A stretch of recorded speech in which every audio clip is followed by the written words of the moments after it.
dinqisaan albeema isaa haaraa hojjetee xumureera jedhama. Akkasuma weelluuwwan 40 ol hojjettee of harkaa qabda jedhama. Hagam dhugaadha.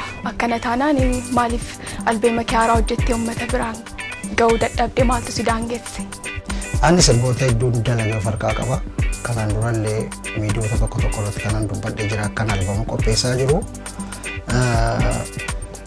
Ani albeema qopheessee yeroon itti albeema koo eebbisuu yaadaa jiruttidha kan koronaan dhufee namni walitti qabamuu hin danda'amu jedhamee kan na jalaa hafe irra guddaasaa. Ergasii sanii teenya sirboota baay'ee dalagee haaraatti dabalaatan jira. Kanaaf ammas gara boodaatti ittiin jira hojjedhee qopheeffadheera. Uummata kootiin nan ga'a yoo Rabbi jedhee yoo Rabbi nu gargaare hojii marran jira. Sirboota hedduus xumuradhee jira. Sirbi kee Caaltuu Kumaayee dhaggeeffatamee daawwatamee utuu hin xumuramin amma immoo sirba qeenxee viidiyoo kiliipiin uummata keenya biraan ga'uuf deemta jedhama. Hagam dhugaadha? Sirba qeenxee tokko qopheesseen jira yeroo dhiyootti kan gadhiifamu. Sirba kana kan naaf kenne Walaloos Yeedaloos Yoosangee ta'uuni. Yeroo ammaa nama baay'ee jabaa nama baay'ee aartii Oromoof gumaacha guddaa gumaachaa jirudha. Naman baay'ee kabajuuf jaalladhudha. Sirba kana safunaa kennee sirba kana muuziqaallee hojjedheeraanis sirba kana bareedaatti xumuraa jira. Yeroo dhiyootti qabadhee dhufuudhaaf uummata kootiif jabaa uummata koodhaan jechuudhaaf qophaa'een jira. Egaa uummatis akka si'aayinaan na eeguu abdiin uummata koorraa qaba.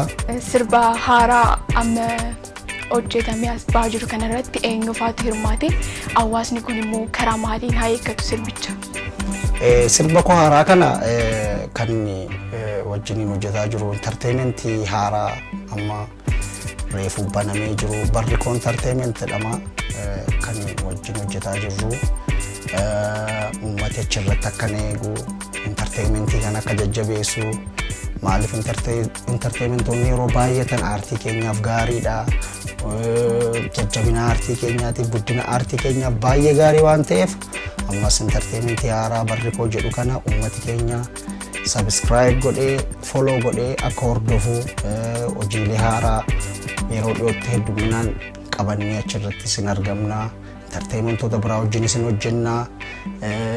Aartii keenya waliin taanee guddifnan jedha uummati keenya kana beekee barri koo entertainmentii subscribe follow godhee akka irratti nu eegu asumaan dhaamsa dabarfadhaa ulfaadhaa. Egaan kabajamtoota daawwattoota keenya qophii keenyaarra